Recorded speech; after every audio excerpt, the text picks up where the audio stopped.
Dormimundo, un mundo de descansos, presenta. Noviembre, mes de la lucha contra el cáncer de próstata y testículo. Es por eso que el día de hoy hablaremos sobre cómo apoyar esta campaña. Bienvenidos a Hablemos Seguros. Comenzamos.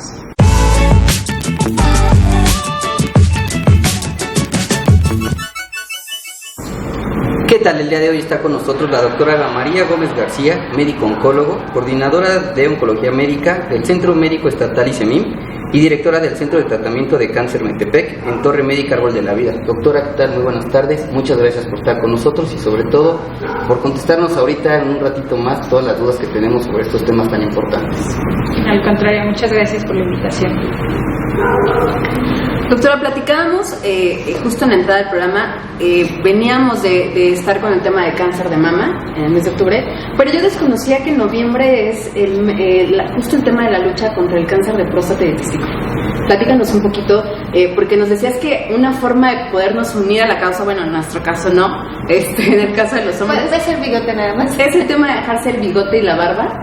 Sí, exacto. La campaña consiste en que los hombres se dejen crecer la barba y el bigote durante este mes para que cuando la gente les pregunte por qué lo están haciendo, se explique que es apoyo a la campaña y entonces la gente se empiece a concientizar que existe el cáncer de próstata, que existe el cáncer de testículo. Es prevenible. El cáncer de próstata se detecta en etapas tempranas con estudios de tamizaje, no se puede prevenir, y el cáncer de testículo desgraciadamente no tenemos estudios que nos permitan detectarlo o hacer un tamizaje, un screening, pero con el índice de sospecha o enseñándole a las mamás y los papás que eduquen a sus hijos pequeños que se tienen que revisar los testículos, se logra hacer también una detección oportuna. Doctor, perdón, ¿es hereditario este cáncer? El cáncer de testículo en un porcentaje puede ser hereditario, es una mutación que aparece en toda una familia y los varones desarrollan el cáncer de testículo o tienen un alto riesgo de desarrollarlo a lo largo de su vida. ¿Y hay algún rango de edad más? El cáncer de testículo en general se encuentra de los 14 a los 30 años, lo más frecuente es de 14 a 20 años, que es cuando también tienen mejor pronóstico. Entre más grande es el hombre y lo desarrolla, el pronóstico es un poquito más adverso. En el caso de hombres del tema de cáncer, ¿qué tanto porcentaje padecemos más el tema de cáncer de próstata o el cáncer de testículo, a comparación de un cáncer de estómago, de un cáncer de pulmón? El cáncer de pulmón es a nivel mundial el primer lugar de incidencia, el segundo lugar es cáncer de próstata precisamente.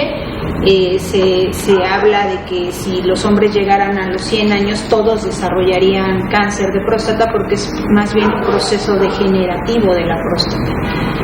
Cuando aparecen etapas muy tempranas o edades no usuales como los de 40 a 50 años, que no es lo habitual, entonces se puede pensar también en un síndrome hereditario, un cáncer de próstata generado por mutaciones. ¿Las edades más comunes cuáles son? A partir de los 60 años. Doctora, la verdad es que ahorita, por ejemplo, que platicaba sobre el tema del tamizaje, a mí me viene solamente a la mente cuando nace el bebé y le hacen la prueba del tamiz. Pero entiendo que son exámenes y pruebas que se siguen realizando posteriormente. Sí, tamizaje significa buscar en una población sana, sin síntomas, buscar alguna enfermedad, la que sea. En caso de cáncer es buscar en individuos sanos un cáncer en etapa temprana, no hablando de población de alto riesgo, es decir, en la población en general. Si hablamos de tamizaje en poblaciones de alto riesgo, ya son personas que sabemos que el riesgo de desarrollar cáncer por algún contexto genético siempre va a ser mucho más alto el riesgo. Pero en la población en general asintomática, ese es un tamizaje. Y ese tamizaje debe de tener un efecto en la mortalidad de los pacientes. Tiene que beneficiar a los pacientes en reducir la mortalidad. Cuando hablamos de una campaña de concientización, entendería yo que se da por dos situaciones. Una, porque aun y cuando no es prevenible, como dije, así es detectable y esto conlleva a que si se detecta a tiempo tiene altas probabilidades de curarse o de no tener un efecto tan agresivo al cuerpo, o en realidad es al revés, se hace el tamizaje y la campaña, porque en realidad aun cuando se detecta a tiempo hay pocas probabilidades de disminuir el efecto o el daño que genera en el cuerpo. No, la campaña es precisamente porque se puede incidir en la mortalidad, se puede disminuir el número de muertes por esa enfermedad gracias a una detección oportuna, una detección del cáncer en una etapa temprana. El cáncer de testículo es algo muy importante, incluso si los jóvenes o los niños tienen enfermedad metastásica o que ya se fue a otros órganos, el pronóstico es muy bueno. Es de los pocos cánceres que se curan y se curan aún en etapas avanzadas. Por eso es tan importante que los papás instruyan a los hijos que se deben de revisar los testículos una vez al mes, que si notan crecimiento de alguno de los dos testículos, o si notan que no ha descendido, o que si hay dolor testicular de inmediato lo reporten, porque a veces por pena o porque consideran que es normal, no lo reportan a los papás y entonces llegan en etapas muy avanzadas. Y eso sí, entre más avanzada la etapa, menos probabilidad de curación. Sí, porque probablemente digas, bueno, está creciendo y es normal, ¿no? ¿Habrá alguna como regla de decir que una vez al año deben hacerse un estudio, un tamiz? No hay estudios de imagen ni de sangre que nos hable del cáncer de testículo como tamizaje. Ya cuando se hace el diagnóstico sí hay estudios de imagen y de sangre que nos dicen es un cáncer de testículo, pero como tamizaje no lo hay. Por lo tanto se recomienda que por lo menos una vez al mes el adolescente o el joven se revise los testículos, que no duelan, que no hayan cambiado de consistencia, que no esté uno más grande que otro. En general los testículos no tienen que medir más de 5 centímetros y los tumores habitualmente que vemos en la práctica clínica a veces son tumores hasta de 15, 20 centímetros. Entonces, sobre todo en personas grandes que les da más pena a los hombres tener un problema de este tipo. Doctora, en cuanto al tema, por ejemplo, de prevención de cáncer de mama, traemos como mujeres ciertas indicaciones sobre el tema de la revisión, que no ocurra en el día de nuestro periodo, ciertos días del mes, y estar haciendo justo esa autoexploración. Ocurre también en el caso de los niños y los papás, los hombres con los testículos, que no, sea como algún momento del mes en el que tengan que revisarse o no puedan revisarse, no existe, porque sus hormonas no generan esta inflamación que ocurre en las mamas con nuestro ciclo menstrual. Entonces no hay ningún problema con que sea una vez al mes, tratar de poner una fecha para que no se les pase, pero no es necesario omitir algún periodo del mes. Pero sí tendría que ser de manera mensual, igual como en el caso sí, lo ideal en ese grupo de edad, y sobre todo si se tienen antecedentes familiares de primer grado, de segundo grado, es decir, hermanos, papás, tíos, primos, hermanos, sí la revisión tiene que ser mensual. En el caso de cáncer de próstata, ya entendí ahorita en el versículo los probables síntomas que pudiera haber. En el caso de cáncer de próstata, ¿también hay algún tema de síntomas o de algo que tengamos que poner atención para acudir al médico para algún tema? Sí, tenemos los pacientes nuevamente asintomáticos de población general con riesgo normal y que son estudios de tamizaje. Para ellos las pruebas se deben de hacer a partir de los 40 años, que es el tacto rectal por un médico especialista y la toma de sangre para determinación del antígeno prostático. Para cuando ya están sintomáticos, que es tu pregunta, normalmente puede haber alteraciones en la micción cuando orinan, puede haber sangrado en la orina, puede haber retención urinaria, puede haber dificultad para orinar, puede haber goteo al final de la micción, dolor pélvico, también son como los síntomas más comunes. ¿Este se da a partir de los qué? La edad más frecuente es a partir de los 60, pero en casos de contexto familiar o genético, a partir de los 40 encontramos casos de cáncer de próstata y son los más agresivos. A temprana edad, sí. Cuando es en edad avanzada, que no tiene mucho que ver con la genética, tienen un curso muy indolente, prácticamente es una enfermedad crónica, los pacientes pueden morirse de otra cosa y no del cáncer de próstata. ¿Y el tratamiento cómo es? El tratamiento en etapas tempranas para cáncer de próstata consiste en cirugía, retirar la próstata. Para los casos que no son quirúrgicos se puede dar en etapas muy tempranas radioterapia en lugar de cirugía, y ya para etapas más avanzadas, aparte de la cirugía, se puede dar radioterapia para disminuir el riesgo de que regrese el cáncer o bloqueo hormonal. es decir, bajar la producción de testosterona para que no, si hay alguna célula circulando, no se implante, no genere metástasis. ¿Qué tanto, y tomando en consideración la campaña, entiendo y creo que cada vez es más común que las mujeres tengan en la mente el tema del cáncer de mama y que tengan una prevención, que tengan autodiagnóstico o autoexploración, perdón. ¿Qué tanto los hombres estamos tan sensibles a este tema? ¿Qué tanto sí nos preocupa y qué tanto hacemos, por lo menos, de acercarnos a un médico y preguntar? No, el índice de sospecha es muy bajo en hombres. La apertura para hacerse una revisión incluso es muy baja. La mayoría de los hombres opta por el antígeno prostático en sangre y no por el tacto rectal, pero la verdad es que con el antígeno prostático solo se detectan 25% de los casos y el otro 25% es gracias al tacto rectal, por eso tienen que ir juntos. Entonces no pueden ir separados porque entonces la sensibilidad de la prueba es mucho más baja. Están definitivamente menos acostumbrados a cuidar su salud, aunque no falta los hombres que sí se procuran, que sí buscan atención, pero en general es más retrasado. Por eso la mortalidad en cáncer es más alta en hombres que en mujeres, de cualquier tipo de cáncer.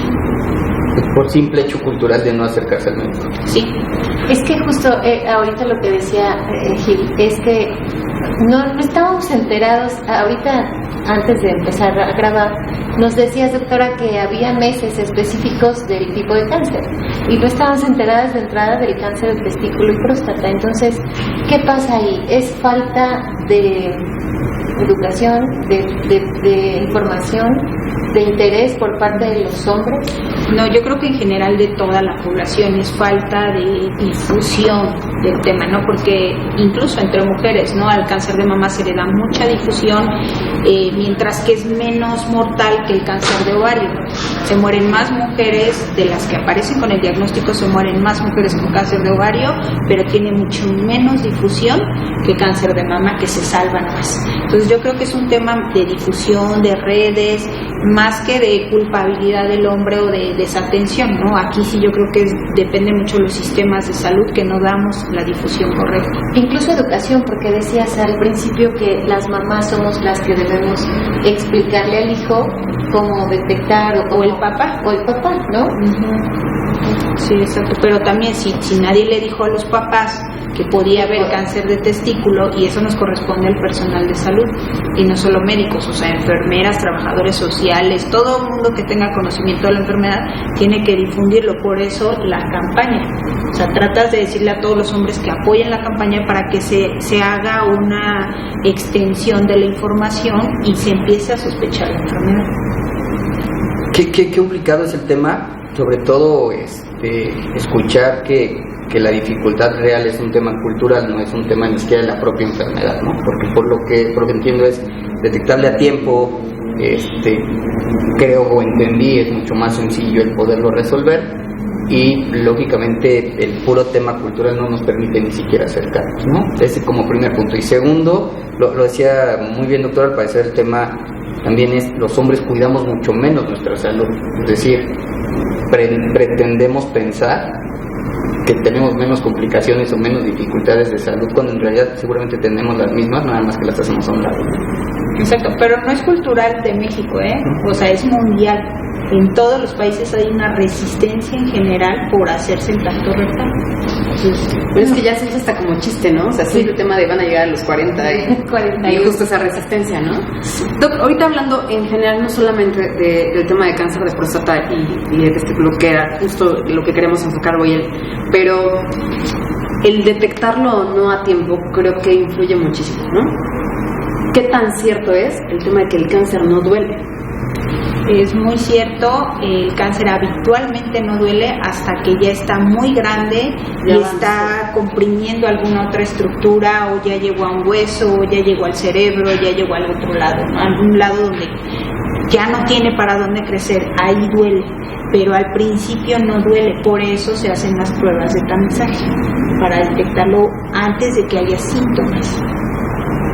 ¿Y hay alguna forma, igual en general, que podamos estar identificando que algo no está ocurriendo en nuestro cuerpo de manera correcta? Lo que yo siempre comento, ¿no? Uno, tienes que atender cualquier síntoma que tengas, pero si ese síntoma es progresivo, es decir, se va volviendo más frecuente, más duradero, de mayor intensidad, y no se resuelve con tratamientos habituales que te da un médico general o el médico especialista no oncólogo para una gastritis, para una molestia urinaria, pues entonces no es algo benigno. Entonces eso creo que para mí siempre ha sido como lo más importante, ¿no?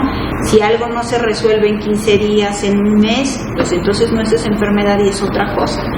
Y hay que sospechar cáncer siempre. Pensar mal para de ahí hacia abajo, ¿no? Claro, o sea, es mejor pensar de más y entonces descartas primero cáncer, que es lo que te puede costar la vida, y después descartas una gastritis, una colitis, un fibroadenoma mamario, ¿no? Pero primero piensas en lo más peligroso. ¿No sería interesante poder buscar la forma en la que hagamos una campaña recargándonos obviamente en instituciones de salud pública, que seguramente en cuanto una institución pública la tome, es mucho más sencillo poder pedir que las privadas también lo hagan, de poner un día al mes que se determine como un tema principal de prevención, de acercarte a tu médico, de determinar el hacer un ciclo anual en donde, por ejemplo, de este mes, el que te tengas que acercar a tu médico en algún día de este mes a checar algún tema puntual del cáncer de próstata o de testículo, y el siguiente mes, no sé, algún tema de estómago, al siguiente mes un tema de pulmones, al siguiente mes.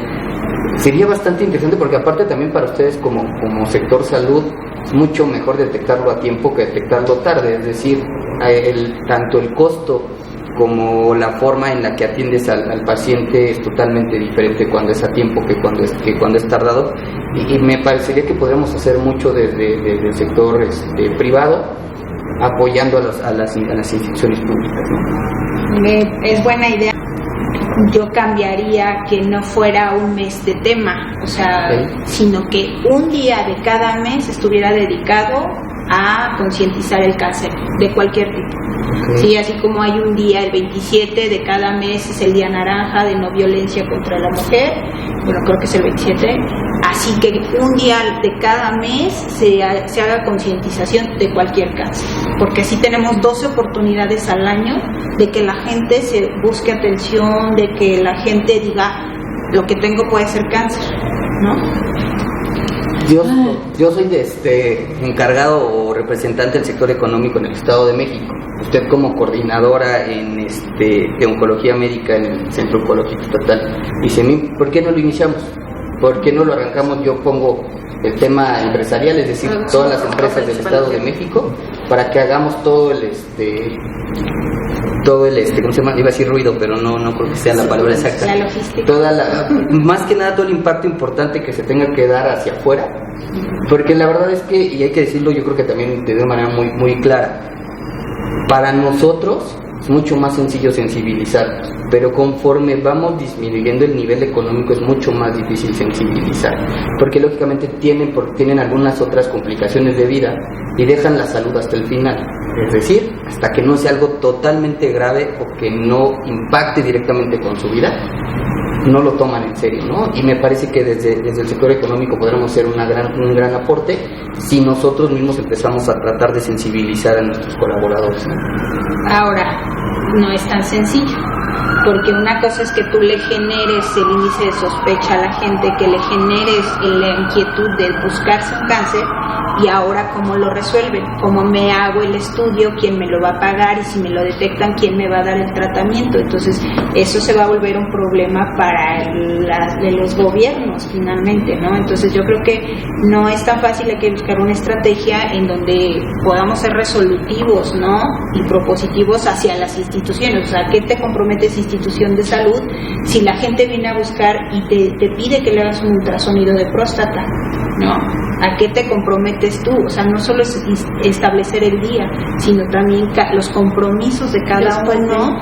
Exacto, porque entonces la gente va a decir, bueno, ya me lo detecté y ahora me estoy muriendo de miedo y me estoy muriendo de un cáncer, porque ya sé que lo tengo, pero nadie me está resolviendo el problema. Entonces es un problema bastante pesado para el gobierno, que tendría que ser asumido por el gobierno y la sociedad, pero no ocurre, es la realidad.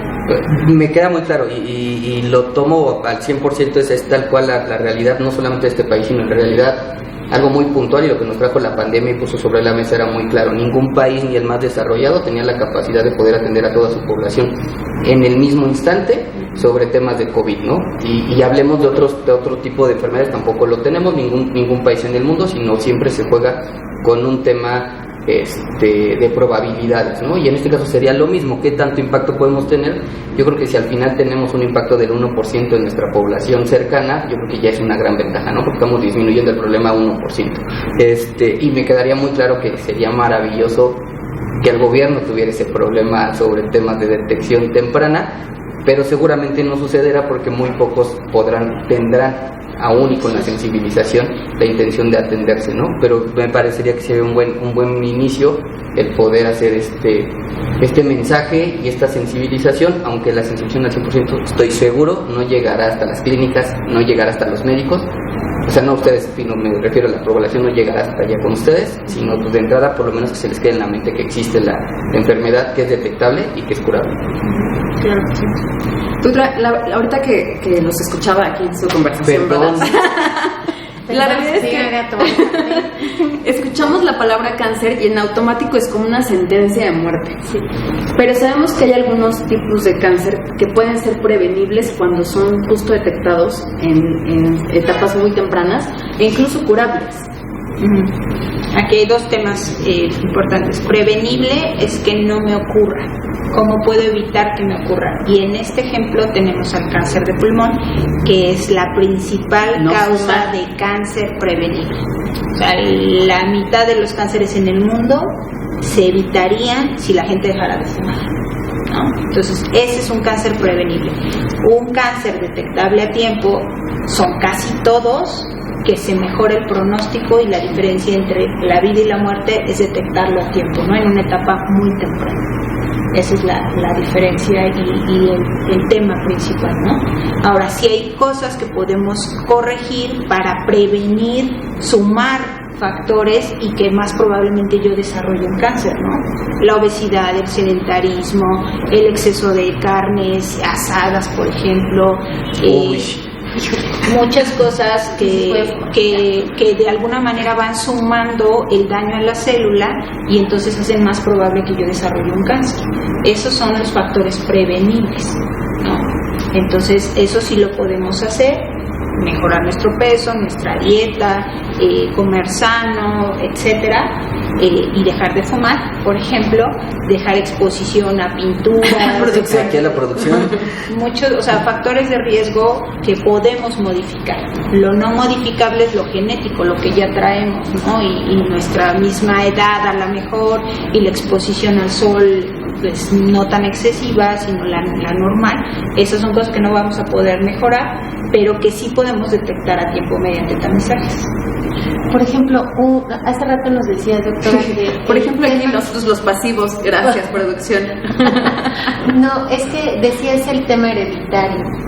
Si ya sabemos que toda la familia por parte de la mamá o del papá tuvo cáncer de, no sé, ¿cómo podemos, o cuál de los cánceres que decías se puede prevenir o prever que llegue a desarrollarse si ya hay una herencia de esa enfermedad? Ahí lo que se hace son tamizajes para grupos de alto riesgo. O sea, si ya sé que en toda mi familia hay cáncer de mama ovario, que es un síndrome, o cáncer de testículo en toda la familia, ¿qué hago? Pues del caso más joven, si ocurrió a los 40 años un cáncer de mama, pues entonces la mastografía ya no la voy a hacer en esa familia a los 40 años como está indicado, la voy a empezar a hacer 10 años antes, a los 30. Si es una familia con cáncer de colon y sé que todos tenemos el riesgo de desarrollar cáncer de colon en esa familia, pues la colonoscopia no la empiezo a los 50 años como habitualmente se hace, la empiezo a los 40. ¿Para qué? Para detectar el cáncer cuando se está formando. Si estoy hablando de cáncer cérvico-uterino y sé que tengo factores de riesgo como tabaquismo, uso de anticonceptivos, no me vacuné, no sé, más de 2 parejas sexuales, pues entonces tengo que buscar el método para detectar a tiempo, ¿no? Ahora, en este tema de cérvico-uterino, pues ya tenemos una vacuna que ha reducido hasta 70% la mortalidad y los casos. O sea, hay que aplicarla porque hay una resistencia terrible en la población por aplicársela a las niñas. Y no significa que las niñas estén teniendo relaciones sexuales a esa edad. Significa que se va a tardar años en generar la inmunidad y por lo tanto la tengo que vacunar desde chiquita. ¿Desde qué edad? De los 9 a los 11 años. Yo tengo 3 hijas, por eso pregunto. Pero de todas ya se me pasó la fecha. No, se pueden vacunar en cualquier momento porque finalmente ya se demostró que hay un beneficio de vacunarlas, ¿no? Incluso en algunos países ya se está vacunando a los niños porque ellos son los transmisores del virus. ¿Eso lo ves con la ginecóloga? No, con un oncólogo. Ajá. Digo, también los sistemas de salud tienen los esquemas de vacunación, la gente no lo está aprovechando y es una vacuna gratuita en los servicios de salud, en los centros de salud. Entonces, en las escuelas, yo me acuerdo que en la escuela de mis hijos estuvieron colocando mucho la vacuna. Y hay muchísima resistencia por parte de los papás. Es que es desconocimiento, o sea, no sabes qué tanto puede afectar a largo plazo, no tenemos idea, no tenemos información, entonces le tienes miedo. Pero es una vacuna, cuando una vacuna le ha hecho daño a alguien, o sea, la vacuna erradicó la polio, la viruela, o sea, la tuberculosis, meningia, o sea, hay tantas pruebas de que las vacunas sirven.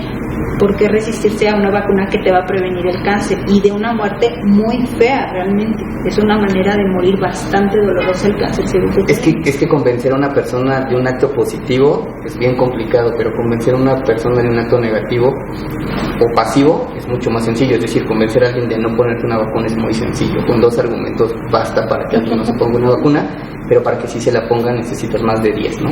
Y está claro lo de COVID, ¿no? Ustedes...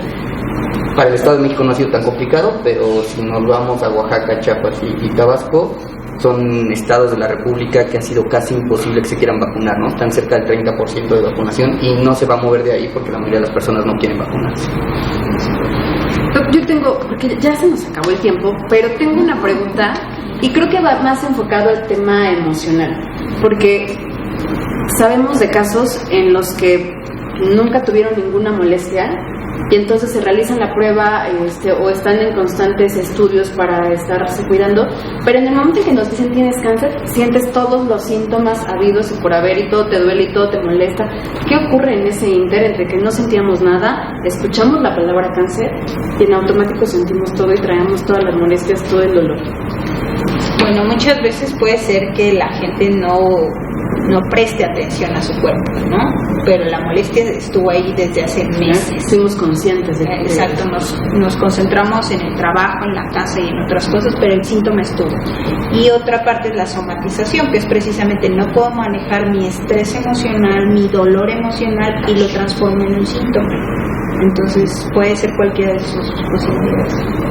No es que se desarrolle más rápido a partir de que te lo diagnosticaron. No. La verdad es que todavía, incluso hay varios, ahorita justo que platicábamos el tema de que hubo mucho el mito de que cuando se hacía la punción o alguna de las cirugías la metástasis detonaba. La realidad es que la metástasis estaba haciendo como su proceso, ¿no? Pero nos gustaría que nos la tuviéramos más adelante. Yo creo que vamos a tener muchísimos temas que estar tocando. ¿Dónde la encontramos? Bueno, estoy en Instagram como Cetraca, @Instagram y Facebook no tengo para mi centro de atención, pero bueno, tengo el centro de tratamiento de cáncer en Metepec, en la Torre Médica Árbol de la Vida, consultorio 110 A y B, ahí para consultas y cualquier abordaje de tamizaje, de tratamiento, de todo lo relacionado al cáncer. Ahí está, hay que estar pendientes de nuestro cuerpo y estar pues identificando cuando algo no está siendo normal, ¿no? Muchísimas gracias por acompañarnos. De nada, mucho gusto. Gracias. No, gracias a ti, doctora. Oigan, y queremos agradecerle a nuestros patrocinadores, a Samba Boutique por mandarnos una coquetería tan linda de color violeta, blanco, no sé, está lindísima. A Villalesa Salón por hacer la transformación cada semana con nosotras, y a Hecho México Colibrí Nice. Carlita, gracias por ajuarearnos cada programa.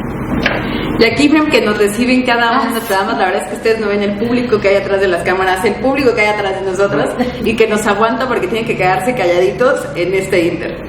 ¿Tus redes? Me pueden seguir a través de Gilberto Sauzo Oficial en todas las redes sociales. Y no se olviden de seguirnos también a través de las redes de Hablemos Seguros, tanto en Facebook como en Instagram. A Dani Chavero, igual en Facebook, en Instagram. Tere Morales, Facebook e Instagram. Y seguirnos a través de YouTube. Pongan sus activaciones y todas las notificaciones, porque vamos a estar teniendo por ahí regalitos por parte de los patrocinadores. Y muchísimas gracias al Punto que está atrás de cada una de estas producciones. Nos vemos en el siguiente programa. Villalesa Salón by Dulce Guzmán, resaltando la belleza de la mujer, diseñando momentos by Samba Boutique Floral, y con Colibrí Nice Todos Ganan, presentaron Dormimundo, un mundo de descansos, presentó. Hola amigos de Hablemos Seguros. Fíjense que tuvimos un programa de cáncer. Y si no saben, uno de los siniestros más caros dentro de un gasto médico mayor es el cáncer. Hay cáncer que se puede prevenir, hay otro que es hereditario y hay otro que no sabemos ni por dónde llega. Tiene que ver con hábitos, tiene que ver con muchas cosas, también tiene que ver con sexo, hombre, mujer. Es realmente importante que hagamos conciencia del cáncer. Una póliza de gastos médicos puede ayudarte a recuperar la salud después de un cáncer. Es de los más costosos. Por favor, vayan previendo esa parte del gasto. No permitan que su patrimonio merme o se vaya de las manos. Todo lo que han logrado juntar a lo largo de su vida se vaya por una enfermedad que pudieron haber previsto. Búsquenos, gastos médicos mayores, individuales, colectivos, los podemos ayudar. Estamos en contacto.